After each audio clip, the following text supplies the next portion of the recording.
Hi, I'm William Tenholder. I've been playing for thousands of years. Just kidding. But it's been over 55 years. Yeah, it's hard to believe you could play this and be so interested still after 55 years. However, I'd like to move along quickly. This is great for intermediates, beginners. If you're a master, you probably know most of the things I'm going to talk about. So pay attention, the millions of you who are in the intermediate zone. And today I really want to talk about, you know, if you have a lead in the game, you still have to win it. You have to keep the foot on the pedal, pedal to the metal. You can't just think, oh yeah, I'm up a piece. So this is the way this one goes. And, there's always, if you look at any games, golf or any sport games, for that matter, when you have a lead, you have to be thinking, I don't want to blow my lead, right? So you also have to be thinking, okay, let's put the pressure on. Let's win this game. Here we go. So I used my ready opening and see what they come up with. I end up with the two knights out. It's, to me, the best way to start a game. So now they bring out a knight to develop. And yeah, the e4 pawn, you can't go wrong with that. And so now they're moving their knight up pretty quickly. I think they should be developing, but we carry on. I've got the optimal position here for white. The two pawns, the two knights, the bishops both have active files. Take a picture. This is what you want to achieve in every game. So here, it's the third move by the knight. So, you don't want to move one piece three times. All the other pieces are sitting on the back line. Well, it turned out to be a bad spot, and they just gave up a piece. Well, you still have to win the game. For you beginners, intermediates, you happen to get a lucky gift, but you still have to win the game. And so this is what this is about. How do you proceed? They could come up with some tricks that you don't see. So they bring out the knight. Now they're starting to develop. And I decide to put the pressure on with my knight. And you know what? That's a pretty good formation. That's a kind of a hard nut to crack, but it can be cracked. So let's see how we do that. First of all, we can't get overconfident. This is move 7. In this sort of position, you should be castled by move 7. Don't get distracted. Don't get overconfident. Okay? So here we go. This is, excellent for the beginners and intermediates, which are, a billion people around the world.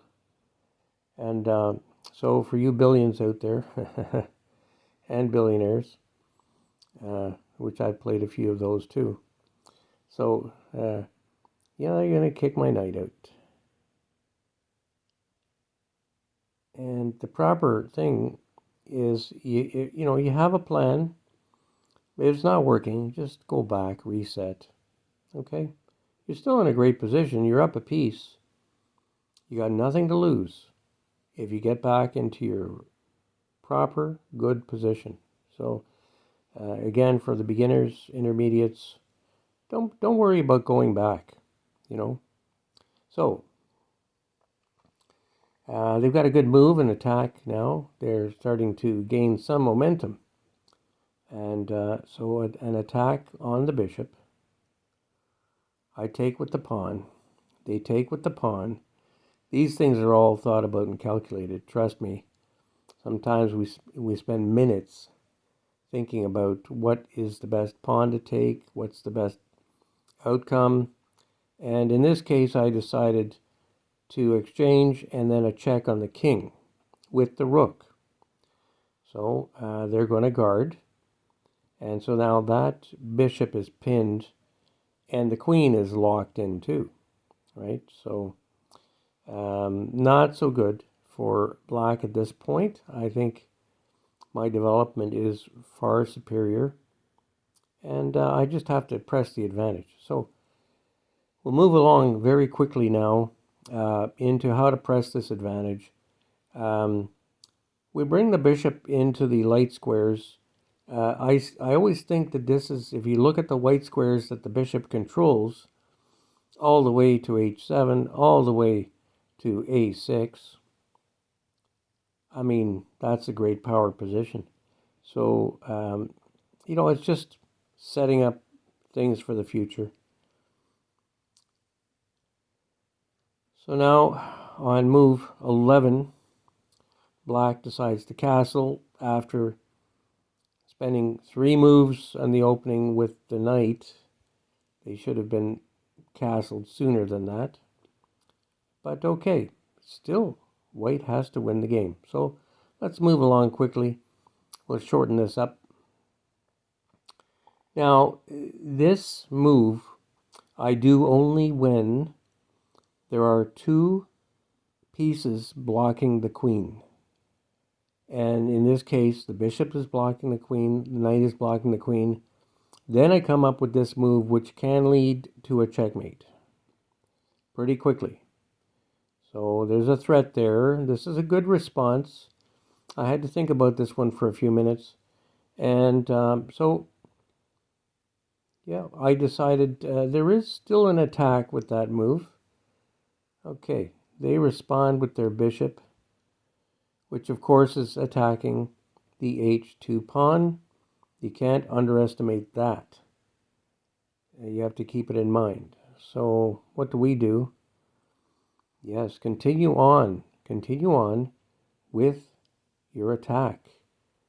Now you've got an attack on that knight, and if the queen moves, so the queen is somewhat pinned indirectly, because if I take the pawn h6, check, if the queen moves anywhere right now and not guarding that knight, that could be game over. So here we go. Good move here with black coming up and attacking the center. They have 2 pawns in there. And so I would certainly agree with that. But there's an attack happening on the king side, obviously. So how do we continue with this? Yeah, let's just take a quick look at that again. So the knight takes the bishop. So now we're looking at displacing pieces. We're looking at moving things around so that we can complete, hopefully, a successful kingside attack. So now queen takes,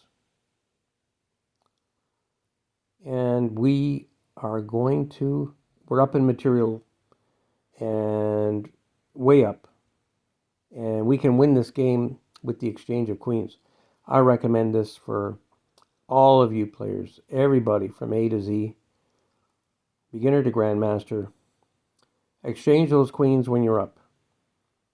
So they obviously know that they don't want to do that. They know that they're down a piece. So I think that was a clever move. So, we're still dealing with a fairly smart player here. Has made some, very significant smart moves. Let's see what we do. Now, this is the time for the sacrifice, right? So the bishop comes in with the sacrifice. They're not biting on that one. However, they have to be careful. When the bishop moves, it's a discovered check. However, it's not as simple as that in this case. There are a few problems with where to put the bishop for the discovered check to actually gain some advantage. Now, you could go bishop to e7, threatening the rook. check. Well, let's see how it goes. So in this case, the queen is doubling up with the rook with the obvious possibility of exchanging on the 8 file. If they don't do this right, then it's a winning game for white. Let's look how it goes.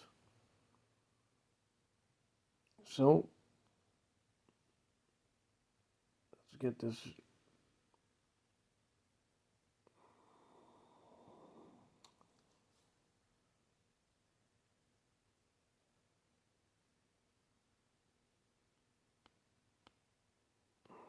Sometimes it freezes on me. Try with another finger.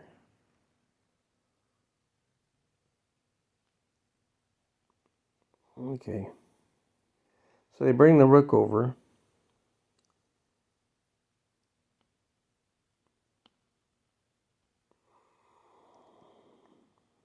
Queen takes rook.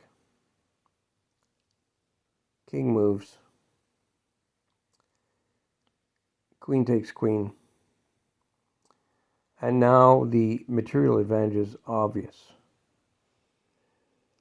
After they lose their queen, they realize if you just look around the board, 2 rooks on white's side, 2 bishops, and a knight, and they end up with really just